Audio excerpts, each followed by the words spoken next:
Aujourd'hui, on va essayer de parler de feedback, de bienveillance et de comment est-ce qu'on réussit à faire échouer les collaborateurs. On va essayer de répondre à la question de pourquoi faire du feedback à un collaborateur est vraiment important dans le fonctionnement et dans la relation managériale. Dans les deux cas, nos deux managers laissent leurs collaborateurs échouer. La première problématique, c'est de ne pas faire de feedback à ses collaborateurs une fois. La deuxième problématique, c'est la répétition de cette absence de feedback qui fait que ça devient une habitude pour le collaborateur. Qu'est-ce qu'on cherche à faire avec du feedback? C'est bien de pousser quelqu'un à l'action. C'est qu'il se mette en mouvement pour corriger le tir. Et bien dans ces cas-là, il faut bien distinguer la plainte et la demande. Bonjour tout le monde, bienvenue dans ce nouvel épisode du Coup de Bigot, le podcast qui réconcilie les managers avec le management. Ce podcast est né de formations managériales que j'anime et entre chaque session, je reçois les managers individuellement pour analyser leur propre cas. Et au bout de plusieurs répétitions, je me suis rendu compte qu'il y avait une vraie richesse dans le contenu de nos échanges et que ça serait intéressant pour chacun d'entre vous de pouvoir participer finalement à l'analyse de ce cas-là et pouvoir le dupliquer par analogie dans ses propres situations managériales. L'ambition de ce podcast, c'est de vous donner des clés pour pouvoir agir sur vos situations managériales, mieux les comprendre et avoir des leviers pour pouvoir agir avec vos collaborateurs au quotidien. Pour vous y aider, dans chaque épisode, on retrouvera la situation ou les situations d'un ou de plusieurs managers. On va analyser cette situation, ce cas managérial, identifier des outils et des méthodes pour pouvoir le résoudre que vous pourrez dupliquer au quotidien avec vos propres équipes. Je suis Yannick Bigot, fondateur de N48 Conseil, un cabinet qui accompagne les dirigeants et les managers dans leur situation managériale au travers de formations, de conseils et de coaching. Vous pouvez retrouver l'ensemble de ces services sur la page de N48 Conseil, dont vous retrouvez le lien en description. Pour ceux qui écoutent cet épisode, vous pouvez retrouver les schémas en vidéo et en images sur les pages YouTube et Spotify de l'épisode. J'espère que cet épisode va vous plaire et je vous souhaite une bonne écoute. Bonjour à tous, bienvenue dans ce nouvel épisode du Coup de Bigot. Aujourd'hui, on va essayer de parler de feedback, de bienveillance et de comment est-ce qu'on réussit à faire échouer les collaborateurs. La question du feedback est une question qui revient très souvent dans les discussions avec les managers et avec souvent une grande difficulté d'une partie d'entre eux de dire à un collaborateur ce qui ne va pas dans ce qu'il fait.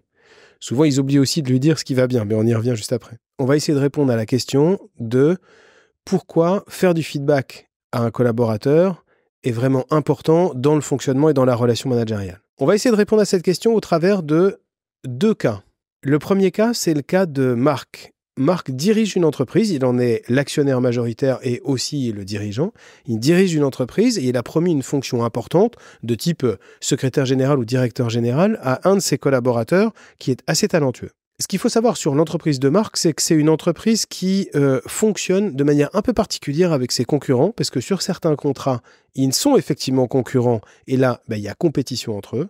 Mais dans certains marchés, ils se retrouvent à être co-contractants ou à travailler ensemble pour répondre à un marché global. Et là, dans ces cas-là, ils sont plutôt en coopération. Donc, il alterne avec les mêmes interlocuteurs, avec les mêmes entreprises, à la fois de la compétition certains jours et de la coopération à d'autres moments. Le nouveau collaborateur avec lequel il travaille et à qui il a promis une fonction extrêmement importante dans l'organisation, dans l'entreprise, est quelqu'un qui a une fonction d'organisation et une fonction commerciale. Sur le travail au quotidien, Marc n'a pas grand-chose à reprocher à ce collaborateur-là. Il fait plutôt très bien son job. Il a de bonnes compétences, il a des bonnes relations avec les équipes en interne, il a plutôt des bons niveaux de résultats. Là où Marc a un sujet, c'est que dans la relation avec les entreprises concurrentes et ou partenaires, il est dans une relation qui est plutôt une relation de compétition et quasi uniquement de compétition. Il n'entretient pas beaucoup le lien avec les autres entreprises et avec les autres dirigeants. Il remporte des marchés face à justement ses concurrents, parfois en étant très agressif économiquement et ça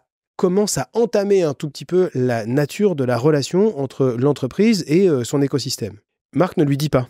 Marc n'explique pas à son collaborateur ce qui dysfonctionne. Il lui dit ce qui va bien, il lui fait quelques reproches, mais il ne lui dit pas vraiment ce qui dysfonctionne réellement. Et surtout, ce que Marc ne dit pas à son collaborateur, c'est que s'il continue à fonctionner de cette manière-là, il ne lui donnera pas le poste qu'il lui avait promis au départ. Le deuxième cas, c'est le cas d'Alain. Alain est un responsable d'équipe comptable qui a plusieurs collaborateurs avec lui et ces équipes ne font pas toujours exactement bien leur travail. Régulièrement, quand il lui renvoie un dossier, le dossier comporte des erreurs, le dossier n'est pas parfaitement complet, donc il a quelques reproches à leur faire. Et le réflexe d'Alain, c'est de ne pas le dire à ses collaborateurs. Et souvent, s'il le fait à leur place, c'est parce qu'il préfère travailler un petit peu plus en refaisant ce que ses collaborateurs ont mal fait plutôt que de leur expliquer tout ce qu'ils ont mal fait, ce qui reviendrait finalement dans la tête d'Alain à les blesser, peut-être les vexer, les mettre en difficulté. En quoi ces deux cas sont un problème pour leurs organisations respectives ? D'abord, le premier, c'est que la performance du collaborateur, individuellement, elle n'augmente pas, elle ne progresse pas pendant tout le temps où on ne lui explique pas ce qu'il fait mal et ce qu'il devrait mieux faire. Au niveau global de l'entreprise, c'est le niveau de performance qui est moins bon. Quand Alain, par exemple, reprend les dossiers de ses collaborateurs, les collaborateurs l'ont fait une fois, ont passé du temps, et puis lui, il le refait donc une deuxième fois, le tout n'étant vendu qu'une seule fois au client. Donc, on se retrouve à faire 2 fois quelque chose qu'on a chiffré et qu'on est censé ne faire qu'une seule fois. Donc, forcément, la rentabilité, la profitabilité n'est pas tout à fait la bonne. Là où ça devient plus problématique, c'est que finalement, dans les 2 cas, nos 2 managers laissent leurs collaborateurs échouer. Alors, le terme d'échouer est un terme peut-être un peu fort, mais dans notre premier cas, avec notre dirigeant qui a promis une place à son collaborateur assez importante dans l'organisation et qui finalement ne lui dit pas, il laisse échouer son collaborateur dans le sens où il l'empêche même de progresser en ne lui disant pas ce qu'il devrait faire mieux.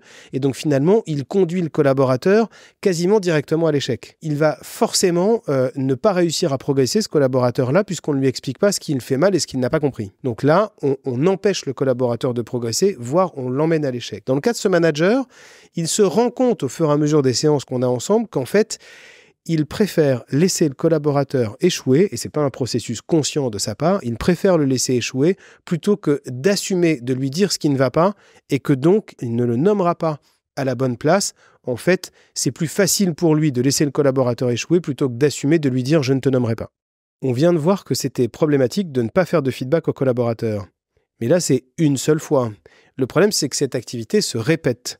Et ce qui se passe dans le cerveau avec les répétitions, c'est que plus une situation se reproduit un certain nombre de fois, moins on a besoin d'y réfléchir de manière consciente et plus ça devient une habitude. Ce qui se passe dans le cas de notre deuxième manager d'une équipe d'experts comptables, c'est qu'à chaque fois qu'il fait le travail à la place de ses collaborateurs, il le fait une fois, le collaborateur se dit c'est un peu gênant, il le fait 2 fois, 3 fois, 4 fois, 5 fois, le collaborateur ne se posera plus la question de est-ce qu'il attend de moi que je rende les dossiers correctement, il se dira en fait, le manager veut que je produise les dossiers et même s'il y a des erreurs, ça lui convient, il préfère le corriger lui-même derrière. Au bout d'un moment, le collaborateur va prendre l'habitude que ça fonctionne de cette manière-là et ne se posera même pas la question de est-ce que je dois rendre mes dossiers avec un meilleur niveau de qualité. La première problématique, c'est de ne pas faire de feedback à ses collaborateurs une fois. La deuxième problématique, c'est la répétition de cette absence de feedback qui fait que ça devient une habitude pour le collaborateur. Le deuxième élément qu'il faut avoir en tête, c'est la distinction entre la personne et le comportement, ou entre la personne et ses agissements.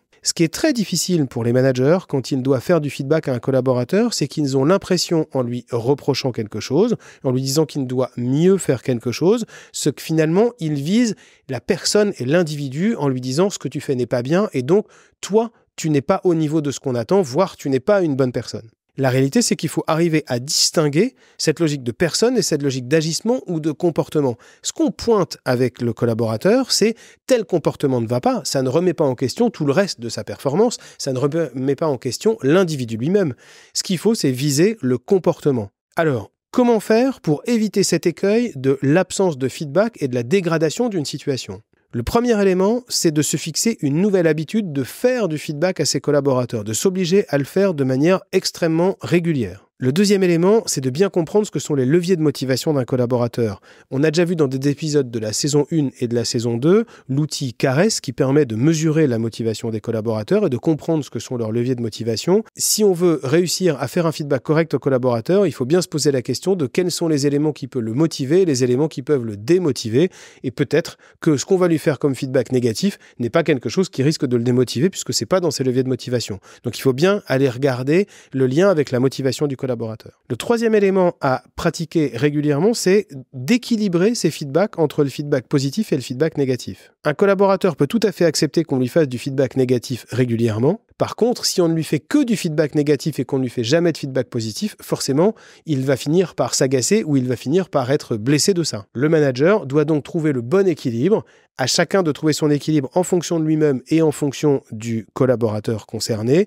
Mais on a tendance à dire, notamment dans une culture anglo-saxonne, qu'il faut un feedback négatif pour 5 feedbacks positifs. Ça peut sembler beaucoup, mais si on est dans une fréquence ou dans une logique hebdomadaire ou mensuelle, normalement, on doit réussir à faire 5 feedbacks positifs à un collaborateur sur ce qu'il a bien fait. Du coup, quand on lui fera un feedback négatif sur ce qu'il doit faire mieux, sur ce que sont ses points de progrès, il n'aura pas de difficulté à l'entendre. Le quatrième élément, c'est que qu'est-ce qu'on cherche à faire avec du feedback? C'est bien de pousser quelqu'un à l'action. C'est qu'il se mette en mouvement pour corriger le tir. Et dans ces cas-là, il faut bien distinguer la plainte et la demande. Ceux qui font de la communication et notamment de la communication non violente sont assez à l'aise avec ces sujets-là, c'est de dire, si je formule une plainte à un collaborateur, juste de dire « je ne suis pas content de ce que tu as fait », ça ne lui donne aucune indication sur ce qu'il doit faire de manière différente. Ça revient à dire « je me plains de quelque chose ». Ce qu'il faut arriver à formuler, c'est une demande. On utilise souvent l'exemple avec les enfants de dire « ta chambre est mal rangée, c'est une plainte, on n'est pas content ». De dire « je souhaite que tu ranges ta chambre dans tel délai », là pour le coup on rentre dans une demande. Dans le contexte professionnel, c'est assez proche, il faut bien distinguer. Quand j'ai une plainte, ça n'aide pas le collaborateur à se mettre en mouvement. Quand je formule une demande claire de dire « où est-ce que tu en es et où est-ce que je veux que tu ailles », là on formule une demande, c'est beaucoup plus clair pour le collaborateur, il sait ce qu'il doit faire et il sait comment il doit se mettre en mouvement. Le cinquième élément qui est plus difficile dans le feedback, c'est de bien distinguer les faits des émotions. Parfois, quand un collaborateur est en retard, on s'agace beaucoup et du coup, on lui fait un feedback parce qu'on a de l'émotion, on est en colère, on lui dit « finalement, tu ne me respectes pas et ça ne me va pas et du coup, sois à l'heure ».